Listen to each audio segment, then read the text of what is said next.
Ellarkum Vanakkam, my name is Ahin Vijay and I'll be performing for an event called Tamil Dream Nights on the 28th of March in Geneva, Switzerland, hosted by AGP. So in this event, there'll be many artists ranging from singers, musicians, as well as other performers like myself who will be performing on that day. I'm very, very excited because it's my first time coming to Geneva, so I'm looking forward to it and I hope to see you guys there. இது Swiss Tamil டிவியின் இன்றைய பிரதான செய்திகள். செய்தி ஆசிரியர் தேவாமதன், செய்திகளை வாசிக்கும் நான் துரையப்ப வினோத் கண்ணன். முதலில் தலைப்புச் செய்திகள். சுவிஸ் ரயில் பணியாளர்கள் மீது தினமும் தாக்குதல், அரசு தலையீடு குறித்து ஆலோசனை. சுவிட்சர்லாந்தில் கடந்த குளிர்காலம் வழக்கத்தை விட அதிக வெப்பம். சூரிச் விமான நிலையம் வழியாக கொக்கைன் கடத்த முயன்ற 4 பேருக்கு சிறை. சுவிஸ் மருத்துவமனைகள் கிழக்கு ஐரோப்பிய செவிலியர்களை அதிகமாக நம்பும் நிலை. சுவிட்சர்லாந்து வழியாக இயக்க திட்டமிடப்பட்ட இரவு ரயில் சேவை தொடக்கம் தாமதம். பிரான்ஸ் மொன்டானா தீ விபத்துக்கு பிறகு நிறுவனங்களில் முதல் உதவி பயிற்சிக்கு அதிக வரவேற்பு. சுவிட்சர்லாந்தில் போலி மின்னஞ்சல் மோசடிகள் அதிகரிப்பு, அதிகாரிகள் எச்சரிக்கை. பெர்னில் தாக்குதல் சம்பவம், ஒருவர் தீவிர காயம், சந்தேக நபர் கைது. தொடர்பென விரிவான செய்திகள். ஒரு மாதிரியா புது வீடு கட்டியாச்சு. இனி இதுக்கு சோஃபா, கதிரை, கட்டில் என எல்லாம் வாங்கணும். கையில வேற காசு இல்ல. கையில காசு இல்லன்னு கவலைப்படாதீங்க. முற்பணம் இல்லாமல் உங்களுக்கு பிடிச்ச தளபாடங்களை மாடர்ன் மொபைல் ஷோரூம்ல பெற்றுக்கொள்ள இப்பவே அழையுங்கள். Modern mobile GmbH. கட்டணம் இல்லாமலேயே உங்கள் கனவு இல்லத்தை அழகாக்குங்கள். சுவிட்சர்லாந்தின் முக்கிய நகரங்களில் வீட்டு வாடகை உயர்வு தொடர்ந்து பேசுபொருளாக இருக்கும் நிலையில் சூரிச் நகரில் வெளியாகியுள்ள ஒரு புதிய வாடகை விளம்பரம் மீண்டும் அதிர்ச்சியை ஏற்படுத்தியுள்ளது. நகரத்தின் கிரைஸ் 5 பகுதியில் அமைந்துள்ள வரும் 10 சதுர மீட்டர் பரப்பளவுள்ள சிறிய ஸ்டூடியோ குடியிருப்பு மாதத்திற்கு 1178 சுவிஸ் பிராங்க் வாடகைக்கு வழங்கப்படுவதாக தகவல் வெளியானது. இந்த தகவலை ஸ்வான்சிக் மெனூத்தன் வெளியிட்டுள்ளது. குறிப்பிடத்தக்க விடயம் என்னவென்றால், சூரிச் மேற்கு சிறையில் உள்ள ஒரு சிறைக்கூடம் கூட சுமார் 13 சதுர மீட்டர் பரப்பளவை கொண்டதாக இருப்பதால் இந்த குடியிருப்பு அதைவிட சிறியதாக இருப்பதாக கூறப்படுகிறது. இந்த குடியிருப்பு நௌகாஸை 40 என்ற முகவரியில் அமைந்துள்ளது. இது சூரிச் மத்திய ரயில் நிலையத்திலிருந்து சுமார் 6 நிமிடங்கள் நடைபயண தூரத்தில் உள்ளது. அந்த காரணத்தால் இதனை சிறிய நகர வாழ்க்கைக்கான குடியிருப்பு என்று விளம்பரத்தில் குறிப்பிடப்பட்டுள்ளது. வெளியிடப்பட்ட படங்களில் ஒரு சிறிய குடியலறை மற்றும் அதே அறைக்குள் மிகச்சிறிய சமையலறை அமைப்பு இருப்பது காணப்படுகிறது. அந்த சமையலறை அந்த அறையின் பெரும்பகுதியை பிடித்திருக்கிறது. இந்த கட்டிடத்தை நிர்வகிக்கும் சூரிச் நகரத்தை சேர்ந்த ஒரு சொத்து மேலாண்மை நிறுவனம் கூறுகையில், வாடகை தொகையானது வீட்டு பரப்பளவை மட்டும் அடிப்படையாக கொண்டு நிர்ணயிக்கப்படவில்லை. அதன் இருப்பிடம், தனிப்பட்ட சமையலறை மற்றும் குளியலறையோடு கூடிய தனி குடியிருப்பு என்ற தன்மை, மேலும் நகரத்தின் தற்போதைய வீட்டு சந்தை நிலை ஆகியவற்றை கருத்தில் கொண்டு விலை நிர்ணயிக்கப்பட்டுள்ளதாக தெரிவித்தது. நகர மைய பகுதிகளில் சிறிய குடியிருப்புகளுக்கும் அதிகமான தேவை இருப்பதால் வாடகை விலைகளும் அதற்கேற்ப உயர்ந்துள்ளது. இந்த அளவிலான சிறிய இடத்தில் படுக்கை அமைப்பது எப்படி என்ற கேள்விக்கு, குறைந்த இடம் பிடிக்கும் மடிக்கக்கூடிய படுக்கை அல்லது சோஃபா படுக்கை போன்ற அமைப்புகளை பயன்படுத்தும் வகையில் இந்த குடியிருப்பு வடிவமைக்கப்பட்டுள்ளதாக அதன் நிர்வாகம் கூறியது. மொத்தமாக 10.13 சதுர மீட்டர் பரப்பளவு கொண்ட இந்த குடியிருப்பு தற்போதைய சட்ட விதிகளுக்கு உட்பட்டதாக இருக்கிறது. சூரிச் நகரில் ஒரு அறை கொண்ட குடியிருப்புகளுக்கான குறைந்தபட்ச பரப்பளவு 10 சதுர மீட்டர் என நிர்ணயிக்கப்பட்டுள்ளது. அதற்கு குறைவாக இருக்க முடியாது. மேலும் அறைகளின் உயரம் குறைந்தது 2.4 மீட்டர் இருக்க வேண்டும். நகர மைய பகுதிகளில் அது 2.3 மீட்டராக அனுமதிக்கப்படுகிறது. சூரிச் நகரில் வீட்டு வசதி பற்றாக்குறை மற்றும் அதிகமான தேவை காரணமாக கடந்த சில ஆண்டுகளாக வாடகை விலைகள் தொடர்ந்து உயர்கின்றன. இதுபோன்ற மிக சிறிய குடியிருப்புகள் கூட அதிக விலைக்கு வாடகைக்கு விடப்படுவது நகரில் நிலவும் கடுமையான வீட்டு சந்தை அழுத்தத்தை மீண்டும் வெளிப்படுத்துகிறது.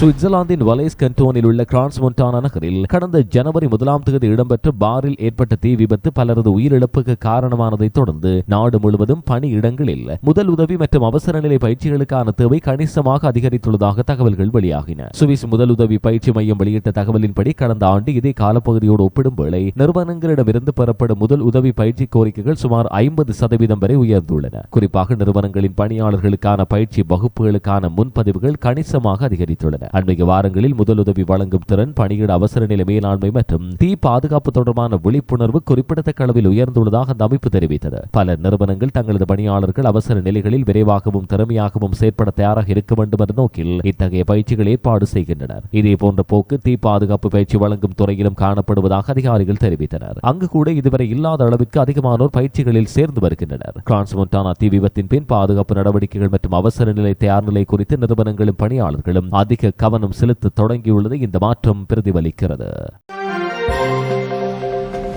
ஐரோப்பிய ரயில் நிறுவனமான யூரோப்பியன் ஸ்லீப்பர் திட்டமிட்டிருந்த புதிய சர்வதேச இரவு ரயில் சேவையின் தொடக்கம் தாமதிக்கப்பட்டுள்ளதாக அறிவித்துள்ளது. ஆரம்பத்தில் ஜூன் மாதத்தில் சேவை தொடங்கப்படும் என்று திட்டமிடப்பட்ட நிலையில் அது தற்போது செப்டம்பர் 9ஆம் தேதிக்கு மாற்றப்பட்டுள்ளது. நெதர்லாந்தின் யூட்ரெக்ட் நகரத்தை தலைமையிடமாக கொண்ட இந்த ரயில் நிறுவனம் செவ்வாய் அன்று வெளியிட்ட அறிவிப்பில் சுவிட்சர்லாந்து வழியாக செல்லும் இந்த சேவையின் பாதையில் மாற்றம் செய்யப்பட்டுள்ளதாக அறிவித்தது. புதிய திட்டத்தின்படி இரவு ரயில் சேவையானது பெல்ஜியத்தின் பிரசல்ஸ் நகரிலிருந்து ஜெர்மனியின் காலோன் மற்றும் சுவிட்சர்லாந்தின் சூரிச் நகரம் வழியாக இத்தாலியின் மிலான் நகரம் வரை இயக்கப்படும். ஆரம்பத்தில் இந்த ரயில் சுவிட்சர்லாந்தின் பெர்ன் நகரம் வழியாகவும் பின்னர் சிம்ப்ளோன் மலைப்பாதை வழியாகவும் செல்லும் வகையில் திட்டமிடப்பட்டது. ஆனால் பின்னர் அந்த பாதையில் மாற்றம் செய்யப்பட்டது. இந்த தாமதத்திற்கும் பாதை மாற்றத்துக்கு முக்கிய காரணமாக ஜெர்மனியில் திட்டமிடப்பட்டுள்ள கட்டுமான பணிகள் மற்றும் சுவிட்சர்லாந்தில் உள்ள சிம்ப்ளோன் ரயில் பாதையில் இடம்பெறவுள்ள பணிகள் குறிப்பிடப்படுகின்றன. அதேவேளை சுவிட்சர்லாந்து வழியாக ரயிலை இயக்குவதற்கான அனுமதி பெறும் செயல்முறையும் திட்டத்தின் தொடக்கத்தை தாமதப்படுத்தியுள்ளது. இந்த புதிய இரவு ரயில் சேவை ஐரோப்பாவின் முக்கிய நகரங்களை இணைக்கும் ஒரு மாற்று மற்றும் சுற்றுச்சூழலுக்கு நட்பான பயண வசதியாக கருதப்படுகிறது. விமான பயணத்துக்கு மாற்றாக நீண்ட தூர ரயில் பயணங்களை ஊக்குவிக்கும் முயற்சியின் ஒரு பகுதியாக இந்த திட்டம்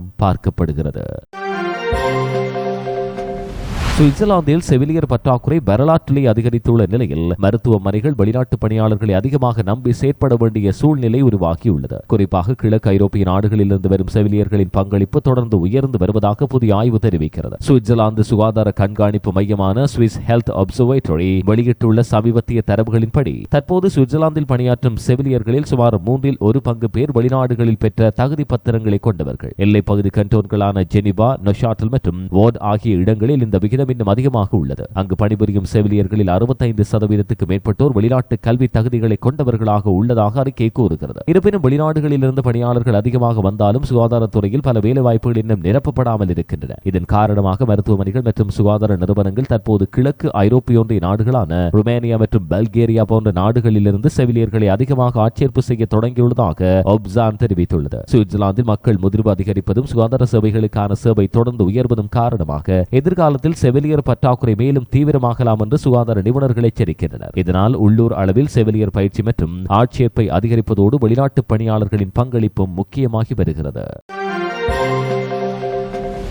பெர்ன் நகரில் கடந்த திங்களன்று இரவு இடம்பெற்ற வன்முறை தாக்குதலில் ஒருவர் கடுமையாக காயமடைந்த நிலையில் சம்பவத்தோடு தொடர்புடையதாக சந்தேகப்படும் ஒருவரை பெர்ன் கண்டோனல் போலீசார் கைது செய்தனர். இந்த சம்பவம் தொடர்பாக மேலதிக விசாரணைகள் தொடர்கின்றன. மார்ச் 2ஆம் தேதி இரவு சுமார் 9:40 அளவில் பெர்ன் நகரில் உள்ள கிரோசர் ஷான்சே பகுதியில் வன்முறை மோதல் ஏற்பட்டதாக பெர்ன் கண்டோனல் காவல்துறைக்கு தகவல் கொடுக்கப்பட்டது. தகவல் கிடைத்தது உடனடியாக சம்பவ இடத்துக்கு சென்ற போலீசார் அங்கு 2 காயமடைந்த ஆண்களையும் பலரையும் கண்டனர். சம்பவ இடத்திலேயே ஒருவர் பொதுமக்களால் தடுத்து வைக்கப்பட்டார். அவரை பின்னர் பெர்ன் கண்டோனல் காவல்துறை அதிகாரிகள் கைது செய்தனர். ஆரம்ப தகவல்களின்படி அந்த நபர் முதலில் அங்கிருந்த ஒரு குழுவினரை வாய்வழி சண்டையிட்ட பின் உடல் தாக்குதலுக்கு மாறியுள்ளதாக கூறப்படுகிறது. அந்த மோதலின் போது அவர் ஒரு நாற்காலியை பயன்படுத்தி ஒருவரை தாக்கியதாகவும் பின்னர் உடைந்த கண்ணாடி பொட்டலை பயன்படுத்தி மற்றொருவரை கடுமையாக காயப்படுத்தியதாகவும் கூறப்படுகிறது. தீவிரமாக காயமடைந்த நபருக்கு சம்பவ இடத்திலேயே அவசர மருத்துவ உதவி வழங்கப்பட்டு பின்னர் ஆம்புலன்ஸ் மூலம் மருத்துவமனைக்கு கொண்டு செல்லப்பட்டார். மற்றொரு காயமடைந்த நபரும் பின்னர் சிகிச்சைக்கென மருத்துவமனைக்கு அனுப்பப்பட்டார். இந்த நடவடிக்கையில் பெர்ன் கண்டோனல் காவல்துறையின் சிறப்பு பிரிவுகள் மற்றும் அவசர மருத்துவ குழுவும் ஈடுபட்டன.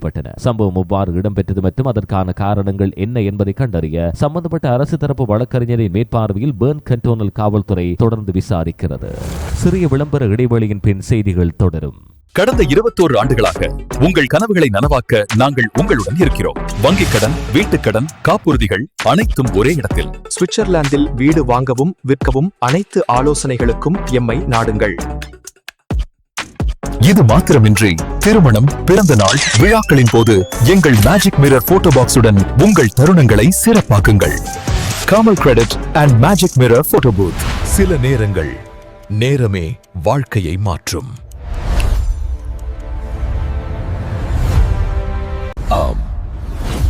SMTS ஜுவல்லரி சுவிட்சர்லாந்தில் தமிழர்களுக்காக முதன்முறையாக வழங்கும் சீட்டிழுப்பு.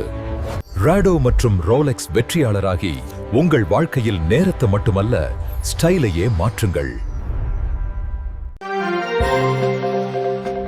சூரிச் நகர நீதிமன்றம் சூரிச் விமான நிலையம் வழியாக சுமார் 44 கிலோ தூய கொக்கைன் நாட்டுக்குள் கடத்த முயன்ற 4 சிறை தண்டனை விதித்தது. இந்த போதைப் பொருளின் சந்தை மதிப்பு சுமார் 1.5 மில்லியன் சுவிஸ் பிராங்குகள் என மதிப்பிடப்பட்டுள்ளது. நீதிமன்ற தீர்ப்பின் பிரகாரம் குற்றத்தில் ஈடுபட்ட 4 4 முதல் 7 ஆண்டுகள் வரை சிறை தண்டனை விதிக்கப்பட்டுள்ளது. விசாரணை தகவல்களின்படி அவர்கள் முதலில் சூரிச் விமான நிலையத்தில் சுங்க சோதனையை கடந்து வெளியேறி ஒரு ஹோட்டலுக்கு செல்லவும் முடிந்திருந்தது. எனினும் அவர்களின் திட்டம் எதிர்பாராத விதமாக முறியடிக்கப்பட்டது. அவர்களோடு கொண்டு வந்திருந்த பயணப்பட்டிகளில் ஒன்றிலிருந்து சுமார் 10 கிலோ கொக்கைன் கொண்ட ஒரு பை விமான நிலைய பெட்டிகள் சுழலும் பட்டையில் கீழே விழுந்து அங்கேயே இருந்துவிட்டது. இந்த சந்தேகமான பையை கண்ட அதிகாரிகள் விசாரணையை தொடங்கியதன் மூலம் குற்ற சம்பவம் விரைவில் போலீசாரின் கவனத்துக்கு வந்தது. இதன் பின்னர் போலீசார் அந்த குழுவினரை தொடர்ந்து கண்காணித்து இறுதியில் அவர்களை கைது செய்தனர். இந்த குற்றத்திற்கு அதிகபட்சமாக 10 ஆண்டுகள் வரை சிறை தண்டனை விதிக்க முடியும். இருப்பினும் குற்றத்தில் ஈடுபட்டவர்கள் நீதிமன்றில் தங்கள் குற்றத்தை ஒப்புக்கொண்டதால் தண்டனை அளவு குறைக்கப்பட்டதாக நீதிமன்றம் தெரிவித்தது.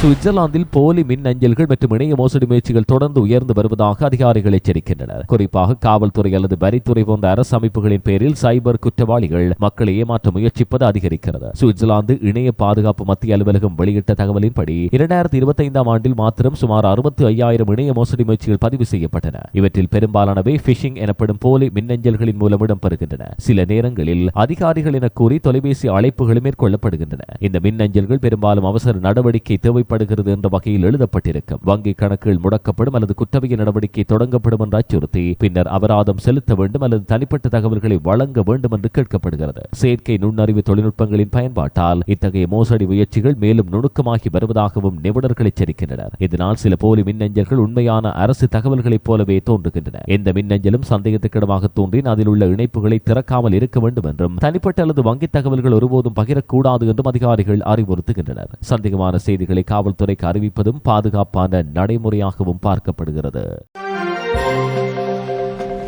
சுவிட்சர்லாந்தில் கடந்த குளிர்காலம் வழக்கத்தை விட குறிப்பிடத்தக்க அளவில் அதிக வெப்பத்தோடு இருந்ததாக மீட்டியோஸ் வாய்ஸ் தெரிவித்தது. டிசம்பர் மாதத்தில் சுவிஸ் பீடபூமி பகுதிகளில் அடர்ந்த மூடுபனி காணப்பட்டதோடு ஆண்டின் தொடக்கத்தில் கடுமையான குளிரும் இருந்த போதிலும் மொத்தமாக குளிர்கால வெப்பநிலை சராசரியை விட அதிகமாக பதிவாகியது. டிசம்பர் முதல் பிப்ரவரி வரை நாடு முழுவதும் பதிவான சராசரி வெப்பநிலை -0.2 டிகிரி செல்சியஸ் ஆக இருந்தது. இது 1991 முதல் 2020 வரையிலான நீண்டகால சராசரியை விட சுமார் 1.6 டிகிரி அதிகமாகும். இதனால் 1864 ஆண்டு முதல் பதிவு செய்யப்பட்டுள்ள காலநிலை தரவுகளில் கடந்த குளிர்காலம் 6வது அதிக வெப்பமான குளிர்காலமாக அமைந்துள்ளது என்று மீட்டியோஸ் வாய்ஸ் தெரிவித்தது. குளிர்காலத்தின் தொடக்கத்தில் பனி குறைவாகவும் வறட்சியான காலநிலையும் நிலவியது. ஆனால் பிப்ரவரி மாதத்தில் நிலைமை மாறி குறிப்பாக மேற்கு சுவிட்சர்லாந்து மற்றும் வடக்கு ஆல்ப்ஸ் மலைப்பகுதிகளில் அதிக அளவு பனி பொழிவு மீண்டும் ஏற்பட்டதாக காலநிலை நிபுணர்கள் தெரிவித்தனர்.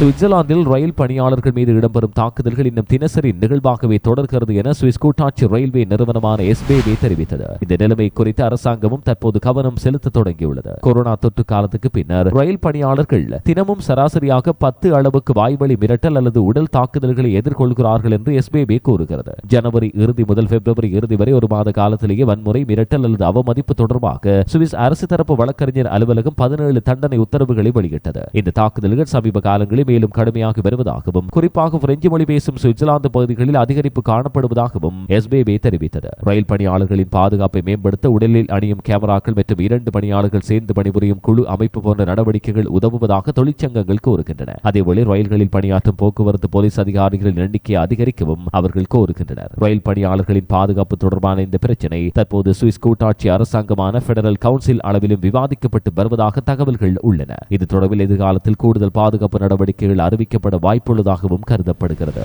இந்தளவோடு சுவிஸ் தமிழ் டிவியின் இன்றைய பிரதான செய்திகள் நிறைவுக்கு வருகின்றன. இதுபோன்ற மேலதிக செய்திகளை பார்வையிட எங்களுடைய இணையதளமான swissthamil24.com அணுகுங்கள். வணக்கம்.